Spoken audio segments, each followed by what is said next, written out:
समय रूपी संपदा को पा करके आप निहाल हो गए। अगर आप मौके को समझ नहीं पाए, देख नहीं पाए और किस समय पर क्या करना चाहिए इस बात को आपने भुला दिया, तो आपको पश्चाताप के अलावा और कुछ हाथ लगने वाला नहीं है।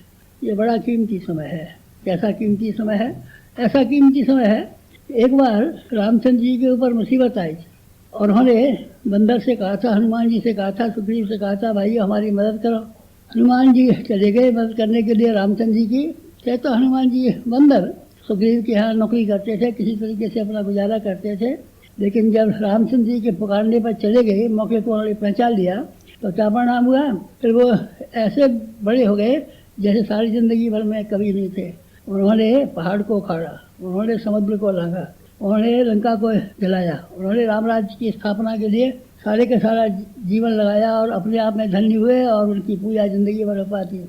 तो उस समय हनुमान जी चूक गए होते और रामचंद्र जी को ये कह दिया होता, साहब इस समय तो फुर्सत नहीं है, साल भर बाद देखा जाएगा, अभी तो हमको नौकरी से छुट्टी नहीं मिल रही है, अभी तो लड़की का ब्याह भी नहीं हुआ है, अभी तो ये काम खाली पड़ा हुआ है। तो फिर हनुमान जी उस मौके को चुका देने के बाद में सुग्रीव के यहाँ नौकरी ही करते रहते और बंदर के बंदर ही बने रहते। फिर हनुमान जी देवता के रूप में फिर शायद प्रकट हो पाते। मौके का लाभ उठा लिया, उन्होंने उठाया और किसने उठाया? और ढेरों ने मौके का लाभ उठाया।